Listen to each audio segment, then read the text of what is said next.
नमस्कार दोस्तों, मेरा नाम है विमल सिंह। बालाजी स्टडी अड्डा में आपका स्वागत है।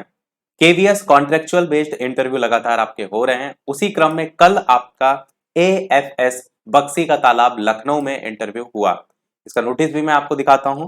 तो ये आप प्राइमरी टीचर का देखेंगे, हम पीआरटी की बात यहां पर कर रहे हैं। ये सब नोटिफिकेशन हम आपको पहले भी दिखा चुके हैं ताकि आप कोई भी इंटरव्यू छोड़े ना। तो पीआरटी का प्राइमरी टीचर का कल 24 मार्च 2023 को प्रातः 9 बजे से इंटरव्यू आपका स्टार्ट हुआ था। बहुत ही बढ़िया इंटरव्यू हुआ है, अभी तक का सबसे जबरदस्त इंटरव्यू आप इसे कह सकते हैं। क्यों ऐसा मैं कह रहा हूं, आपको आगे वीडियो में समझ में आएगा। ये आपका विद्यालय है, केंद्रीय विद्यालय। देखिए, बात करते हैं शुरुआत से सारी चीजें। तो जब ये इस गेट में एंट्री हुई, तब एंट्री के टाइम में आपको अपनी डिटेल जो है वो यहाँ पर फिल करनी थी। ये डिटेल आपकी आपके बायोडाटा फॉर्म या कह सकते हैं आपका डॉक्यूमेंट वेरिफिकेशन है, उन सबसे अलग था। केवल ये देखने का मेन मकसद इसमें रखा गया होगा कि कौन कौन बच्चा जो है केंद्रीय विद्यालय में एंट्री कर रहा है। तो यहाँ पर आपका जो बेसिक इंफॉर्मेशन है, जैसे कि आपका नाम हो गया, जैसे कि आपकी ईमेल आईडी हो गई, जैसे कि आपका मोबाइल नंबर हो गया, इस तरीके वाली चीजें। कारण एक ये भी बन जाता है, जैसे कहीं कोई चीज आपकी खो जाती है या आप का कोई आई कार्ड वगैरह विद्यालय में गिर जाता है, उस कंडीशन में इस डिटेल से आपको कॉल करके आपकी जो भी जानकारी है उसके आधार पर वो चीजें आपको हैंड ओवर की जा सकती हैं। या ये भी एक कारण है कि ऐसा ना हो कि विद्यालय में कोई अनाधिकृत रूप से घुसा है और कोई चीज चुरा ले जाए। तो इसलिए भी एक कारण हो सकता है कि एंट्री डिटेल भरवाई गई थी। दूसरा जो आपका पोर्शन था वो था डॉक्यूमेंट वेरिफिकेशन का। डॉक्यूमेंट वेरिफिकेशन में इसमें क्लियर तरीके से मेंशन किया गया था कि जितने भी आपके डॉक्यूमेंट है उसकी आपको अटेस्टेड फोटोकॉपी जो है वो ले जानी है। तो अटेस्टेड फोटोकॉपी आपकी एक एक चेक हो रही थी, और वहां पर जो चेक कर रहे थे अटेस्टेड फोटोकॉपी, उसमें वो नंबर तक एक एक मिला रहे थे। तो ऐसा नहीं था कि केवल खाना पूर्ति जो है वो कर रहे थे, वो एक एक नंबर तक मिला करके उसमें देख रहे थे कि एक्चुअल में आप वही आए हैं जो एक्चुअल में उस आपने अटेस्टेड फोटोकॉपी में सारी चीजें जो है वो लगाई हैं। और इसमें आपका क्या क्या डॉक्यूमेंट वेरिफिकेशन में था, तो आपके जितने भी सर्टिफिकेट हैं वो इसमें जो है वो आए थे। उसके अलावा सीटेट की जो मार्कशीट है वो आपकी जो डिजिलॉकर से आप निकालते हैं वो इसमें थी। इसके अलावा कैटेगरी सर्टिफिकेट भी आपका इसमें था। इसके अलावा ये भी था, उनके तरफ से कहा जा रहा था अगर आपका कोई अचीवमेंट सर्टिफिकेट है, पर्टिकुलर किसी विद्यालय में आपने कुछ हासिल किया है, तो वो भी आप जरूर लगाएं, ऐसा उनके द्वारा सजेस्ट किया गया था जो वहां पर डॉक्यूमेंट वेरिफिकेशन कर रहे थे। और कई छात्र वहां पर ओरिजिनल के साथ साथ आपका इस अटेस्टेड फोटोकॉपी को ले गए थे। हालांकि ओरिजिनल जो है वो लिखा नहीं था, केवल अटेस्टेड लिखा था। परंतु अगर कहीं आप जा रहे हैं तो ओरिजिनल भी साथ ले जाएं। अगर कोई दिक्कत होती, कहते हैं कि नहीं ये तो आपका कुछ गड़बड़ है, तो उस कंडीशन में आप ओरिजिनल लिखा करके एक वेरीफाई कर सकते हैं चीजों को। पर ओरिजिनल अगर ले जा रहे हैं तो थोड़ा सा ध्यान अवश्य रखें कि कोई चीज आपकी खोए ना। और इसी में ही डॉक्यूमेंट वेरिफिकेशन में अगला जो पार्ट था वो था आपका बायोडाटा फॉर्म। बायोडाटा फॉर्म में आपको यहां पर एक चीज देखने को मिली कि एक बायोडाटा फॉर्म वो था जो आपको इसी केवीएस की जो वेबसाइट है इससे डाउनलोड करके भर करके घर से ही ले जाना था।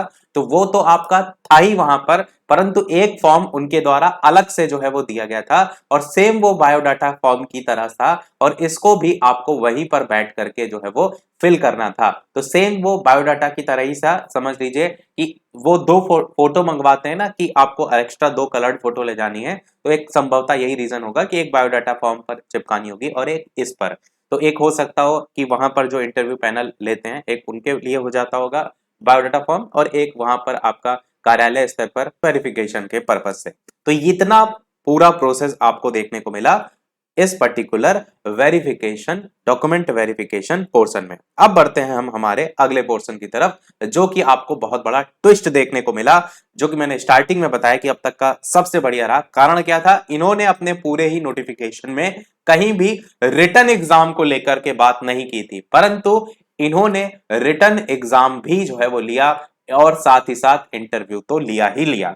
तो रिटन एग्जाम जो है इन्होंने पहले से ही डिसाइड करके रखा था। इन्होंने जो पेपर था ऐसा नहीं देखा कि बच्चे वहां पर कितने, अच्छा कितने बच्चे आए तो वो भी मैं आपको बता दूं। तो स्टार्टिंग से ही मैं यहाँ पर पीआरटी की बात कर रहा हूं, मैंने स्टार्टिंग में नोटिफिकेशन में भी बताया। तो पीआरटी के लगभग 200 से 250 तक बच्चे आपको यहाँ पर देखने को जो है वो मिले। और ये अनुमानता है क्योंकि कोई गिनने तो बैठा नहीं है, पर एक भीड़ से जो अंदाजा लगा वो यहाँ पर मैं आपको बता रहा हूं। और पीआरटी लेवल पर जो आपका रिटन एग्जाम था वो सबसे पहले सभी बच्चों का जो है वो हुआ। इस रिटन एग्जाम में टोटल 5 सब्जेक्ट जो है वो थे, और टोटल 30 क्वेश्चन जो है इसमें देखने को मिले। टोटल 30 क्वेश्चन कौन कौन से हैं तो एग्जैक्ट तो सारे नहीं आते, पर जितने जितने हमें जो पता चल गए हैं वो हम यहाँ पर आपको बताते हैं। जैसे सबसे पहले मैथ सब्जेक्ट की बात करते हैं, तो मैथ में आपका एक फ्रैक्शन से क्वेश्चन आया था, फ्रैक्शन नहीं डेसिमल में कन्वर्ट करना था कि 14/8 को आपको कन्वर्ट करना है डेसिमल में। मतलब कोई भी क्वेश्चन आपका जो आया था वो ऑप्शनल बेस्ड ही था, यानी 4 ऑप्शन दिए गए थे और ऑप्शन में से ही आपको जो है वो सिलेक्ट करना था। तो ऑप्शनल बेस्ड क्वेश्चन थे, वो भी मैं यहाँ पर आपको साथ में लिख देता हूं। एक क्वेश्चन ये हो गया। दूसरा जो क्वेश्चन था वो मल्टीप्लिकेशन से था, जिसमें 0.0042 को आपको 1000 से जो है वो गुणा करना था और बताना था कितना आंसर आएगा। तो दशमलव उतना ही इधर खिसक जाएगा, 4.2 करके आपका आ जाएगा। तीसरा जो क्वेश्चन था आपका एक सीरीज से था, सीरीज से आपको इसमें क्वेश्चन देखने को जो है वो मिला था। और चौथा क्वेश्चन आपका था जिसमें आपको एरिया फाइंड करना था, फाइंड करना था आपको एरिया यानी क्षेत्रफल, और किसका, वर्ग का, स्क्वायर का, जिसका जो विकर्ण है वो आपको प्रश्न में दे रखा था। विकर्ण कह लीजिए, डायगोनल कह लीजिए, जिसका विकर्ण जो है आपको प्रश्न में दे रखा था 9√2। इसका आपको एरिया बताना था। तो क्वेश्चन इस तरीके से था कि उस वर्ग का क्षेत्रफल बताइए जिसका विकर्ण आपका 9√2 है। पांचवा क्वेश्चन इसमें नहीं पता चला है। वैसे मैंने स्टार्टिंग में बताया कि हर सब्जेक्ट में 5 जो है आपके टोटल 5 सब्जेक्ट थे और सब में आपको 5-5 क्वेश्चन देखने को मिले थे, पर टोटल 30 क्वेश्चन थे क्योंकि पेडागोजी जो आखिरी सेक्शन आया था उसमें टोटल 10 क्वेश्चन थे। और देखते हैं ईवीएस सेक्शन। ईवीएस सेक्शन की बात करते हैं तो इसमें क्वेश्चन आपसे पूछा गया था कि जो बिहू नृत्य है वो आपका कौन से राज्य का है। राज्य का नाम वहां पर जो है वो पूछा गया था, तो ये आपका असम राज्य का है। इसके अलावा आपसे पूछा गया था आलू जो है वो आपका क्या है, जड़ है, तना है, ऐसे करके 4 ऑप्शन दिए गए थे। तो आप जानते हैं आलू जो है आपका तना में जो है वो आता है। अगला क्वेश्चन आपका था इसमें जो आपसे महाराष्ट्र की भाषा आपसे जो है वो पूछी गई थी कि महाराष्ट्र में कौन सी भाषा बोली जाती है। तो अगर आप थोड़ा सा क्राइम पेट्रोल वगैरह देखते होंगे तो वहां पर आप देखेंगे तो मराठी भाषा ज्यादातर बोली जाती है। उसमें बहुत से केस दिखाए जाते हैं महाराष्ट्र एरिया के ज्यादातर। उसके अलावा स्टेटमेंट बेस्ड आपका एक क्वेश्चन था जिसमें आपको स्टेटमेंट दिए गए थे और आपसे पूछा गया था कि इनमें से कौन सा कथन जो है वो आपका सही है करके, ऐसे क्वेश्चन जो है आपसे पूछा गया था, कौन सा कथन सही है। और आपका एक और क्वेश्चन था फुल फॉर्म ओआरएस की पूछी गई थी। ओआरएस की फुल फॉर्म, फुल फॉर्म होती है ओरल रिहाइड्रेशन सॉल्यूशन। लिख भी देते हैं ओरल, क्योंकि ये सब क्वेश्चन जो थे कहीं ना कहीं दूसरे जो कॉन्ट्रेक्चुअल में देंगे या आप जो परमानेंट वैकेंसी के लिए देंगे उसमें भी आपसे पूछे जा सकते हैं। तो अच्छे अच्छे क्वेश्चन कुछ कुछ इसमें देखने को आपको जो है वो मिलेंगे सॉल्यूशन। ये आपके ईवीएस के क्वेश्चन हो गए। बढ़ते हैं अब हमारे हिंदी के प्रश्नों की तरफ। हिंदी में सबसे पहले तो शुद्ध वर्तनी से आपका था, 4 ऑप्शन दिए गए और आपसे पूछा गया था इनमें से कौन सी शुद्ध वर्तनी जो है आपका है। एक क्वेश्चन नासिक के व्यंजन से आपको देखने को जो है वो मिला था, नासिक व्यंजन, इससे क्वेश्चन आपको देखने को जो है वो मिला था। और मुहावरा आपसे पूछा गया था जिसका नाम था गागर में सागर भरना करके, गागर में सागर भरना करके, ये आपका मुहावरा था। इसका मतलब होता है आपका कि थोड़े में बहुत कहना, उसी का मतलब होता है। इंग्लिश की बात करते हैं तो यहां पर आपसे करेक्ट स्पेलिंग जो है आपसे पूछी गई थी, करेक्ट स्पेलिंग, जिसमें आप देखेंगे तो मिस्चीवियस करके स्पेलिंग आपसे पूछी गई थी, MISCHIEVOUS,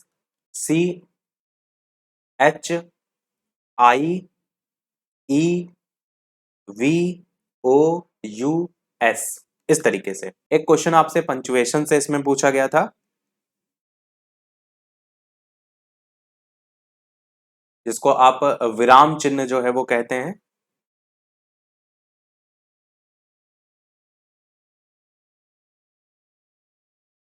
और एक क्वेश्चन आपसे एडजेक्टिव से पूछा गया था, जिसमें एक सेंटेंस था बेसिकली, और उसी में ही एडजेक्टिव बेस्ड क्वेश्चन जो है वो आपका था। एक और क्वेश्चन था कपबोर्ड में, आपसे पूछा गया था कि कौन सा वर्ड जो है आपका साइलेंट होता है। वर्ड ना कह करके कौन सा अल्फाबेट कहेंगे कि आपका जो है उसमें साइलेंट होता है, इस तरीके से आपका कौन सा अल्फाबेट साइलेंट, कौन सा होता है इसमें अल्फाबेट साइलेंट, तो यहां पर देखेंगे पी जो आप देख रहे हैं ये आपका जो है वो साइलेंट रहता है, कबोर्ड बोलते हैं इस तरीके से। इसके बाद देखते हैं हमारा अगला पोर्शन पेडागोजी का, जहां पर टोटल 10 क्वेश्चन पूछे गए। इसमें से 10 क्वेश्चनों में से 5 क्वेश्चन पेडागोजी से थे और 5 क्वेश्चन आपके आईसीटी से थे। उनकी भी बात करते हैं। वीडियो सभी लोग साथ साथ लाइक अवश्य करते रहिएगा। इसी प्रकार हम जो भी जहां से भी इंफॉर्मेशन हो सकती है सब लेकर के आपके लिए आगे भी लाते रहते हैं। तो पेडागोजी में बात करते हैं तो एफएलएन की फुल फॉर्म पूछी गई थी, और एफएलएन देखा था आपने कि फुल फॉर्म सेम केवीएस में भी आपसे पूछी गई थी। तो इन्होंने ये क्वेश्चन कुछ अच्छे लेवल के भी रखे थे, foundation and literacy and numeracy करके इसकी फुल फॉर्म होती है। और जीन पियाजे की जो स्टेज होती हैं उससे भी क्वेश्चन जो है वो आपका पूछा गया था। और सिचुएशनल बेस्ड क्वेश्चन भी जो है इसमें देखने को मिले थे कुछ। तो कुल मिलाकर के ये पेडागोजी सेक्शन हो जाएगा। आईसीटी आप जानते हैं basically information and communication technology, इसमें भी 5 क्वेश्चन थे। तो टोटल ये जो 10 क्वेश्चन इसमें आए थे, 5 इधर हो गए, 5 इधर हो गए। इसमें आपका जो था वो आपकी स्टेटमेंट बेस्ड ही क्वेश्चन सारे देखने को मिले थे, यानी इनमें से कौन सा कथन करके जो नहीं आता है उस तरीके से, इनमें से कौन सा कथन जो है वो सही है या गलत है उस पर बेस्ड जो है आपका क्वेश्चन थे, और सेंटेंस टाइप के लिखे हुए थे। और इसमें एक क्वेश्चन आपका, यानी 4 क्वेश्चन तो इस तरीके से थे और एक प्रीवियस नॉलेज बेस्ड भी जो है वो था। तो ये पूरा आपका रिटन एग्जाम हुआ। अब रिटन एग्जाम जो ये पूरा हो गया, उसका जो रिजल्ट था वो लगभग लगभग आपका 3 से 4 बजे के आसपास आपको देखने को जो है वो मिला। कितना? 3 से 4 बजे के आसपास। और सुबह 9-10 बजे सोचिए स्टार्ट हो गया था, और इतना लंबा समय आपका सभी बच्चों का इंटरव्यू कंडक्ट करके उसमें से इन्होंने टोटल 48 छात्रों को जो है वो सेलेक्ट किया इस इंटरव्यू के लिए। अब बहुत से छात्र तो इसलिए दुखी होंगे कि वो इंटरव्यू देने, उसका एक्सपीरियंस करने ही आए थे वहां पर मात्र 48 स्टूडेंट को यहाँ पर जो है वो मौका मिला। और पर सोचने वाली बात यहाँ ये है कि जो छात्र इन 48 स्टूडेंट में सेलेक्ट हुए, वो उनका जो कॉन्फिडेंस लेवल होगा ना वो अलग ही लेवल पर होगा। तो मुझे लगता है जो इसमें गए होंगे उनको यहाँ मतलब मजा आई होगी, और 48 में अगर सेलेक्ट होकर आए होंगे तो और भी मजा आई होगी।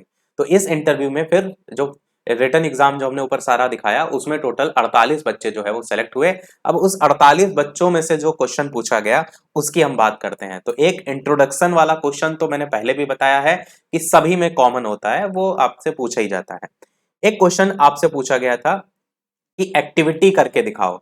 ये नहीं कहा कि ये कि पर्टिकुलर आप पोयम पढ़ाइए, कविता पढ़ाइए, कोई टॉपिक पढ़ाइए, केवल ऐसे कहा कि कोई एक्टिविटी करके दिखाओ। अब जो छात्र जिनके द्वारा यानी जिनसे कहा गया था, तो उन्होंने अपनी तरफ से जो भी चीजें तैयार की है ना वो आप वहां पर प्रेजेंट कर सकते हैं। अगर आपने कोई मल्टीप्लाई जैसे टॉपिक सीखा है, कोई पोयम सीखी है, कोई कविता सीखी है, तो वो आप यहाँ पर सिखा सकते हैं। पर जो भी काम करें परमिशन लेकर के ही करना है आपको, कि क्या मैं सर या मैम जो भी वहां पर इंटरव्यू पैनल में है उनसे मैं कविता सुना सकता हूँ, मैं कहानी सुना सकता हूँ इस पर्टिकुलर क्लास को जो भी सीखा हो। और जो बच्चे थे पर्टिकुलर सभी से ये क्वेश्चन नहीं पूछे गए हैं, वहां पर इस इन 48 स्टूडेंट में से जो आपस में बातचीत करते हैं ना क्या क्या क्वेश्चन पूछे जा रहे हैं, तो अलग अलग छात्रों के क्वेश्चन जो थे वो एक साथ हमने यहाँ लिखे हैं। एनईपी 2020 का जो स्ट्रक्चर है ना 5+3 करके वाला, वो क्वेश्चन नॉर्मली ज्यादातर लोगों से पूछा जा रहा था। एक क्वेश्चन ये भी आपसे पूछा गया था कि कंस्ट्रक्टिविज्म क्या है, या पूरा पढ़ करके आए हैं टॉपिक। जिसमें होता ही है बेसिकली रचनावाद भी कह सकते हैं, संरचनावाद भी कह सकते हैं, कि छात्र अपने अनुभवों के आधार पर जो भी तथ्य होते हैं और जो तत्व होते हैं उनको जाने और ज्ञान निर्माण में कैसे उन चीजों को वो यूज करें, वो इसमें आपको देखने को मिलता है। तो आप अपनी लैंग्वेज में जैसे भी आपने इसको समझाया वो बता सकते थे। इसके अलावा लास्ट हमारा कुछ स्पेलिंग भी देखने को मिली, और वो स्पेलिंग हिंदी की भी थी, इंग्लिश की भी थी। इंग्लिश में ये स्पेलिंग लिखा हुआ है, तो ये जो है आपका कमेटी की स्पेलिंग कहा था बच्चों से कि आप बताइए इसी इंटरव्यू वाले में। और हिंदी में श्रृंगार और अंतरराष्ट्रीय कैसे लिखा जाएगा, यहाँ तो देखिए टाइपिंग हमने हिंदी में नहीं, इंग्लिश में की है, पर ये हिंदी में पूछा गया था कि हिंदी में लिख करके दिखाओ कि कैसे जो है आपका अंतर्राष्ट्रीय लिखा जाएगा और आपका कैसे श्रृंगार लिखा जाएगा। तो ये आपका पूरा इंटरव्यू का जो है निचोड़ था, जिसमें सारी चीजें हमने आपको बताई। आज 25 तारीख है, आगे अभी इंटरव्यू और भी हैं। लखनऊ की अगर बात करें तो लखनऊ में अलीगंज में है, लखनऊ में आरडीएसओ में है। अगर बाहर की बात करें तो प्रयागराज का एक था, जो एक अभी 2-4 दिन पहले आया है, उसका इंटरव्यू आगे प्रस्तावित है, एक 25 को हो चुका है। तो जिस भी जिले में आप डिस्ट्रिक्ट से आप बिलोंग करते हैं, अपनी ऑफिशियल वेबसाइट पर, अपने डिस्ट्रिक्ट की ऑफिशियल वेबसाइट पर जाइए, वहां पर अनाउंसमेंट सेक्शन मिलेगा, उसमें आप जा करके अपने डिस्ट्रिक्ट का देख सकते हैं। फिर भी यदि ना मिले, कोई प्रश्न हो तो कमेंट में अवश्य पूछ लीजिएगा। वीडियो पसंद आया हो लाइक जरूर कीजिएगा और लोगों के साथ शेयर जरूर कीजिएगा। मिलते हैं अगले अपडेट में, तब तक के लिए नमस्कार, जय हिंद।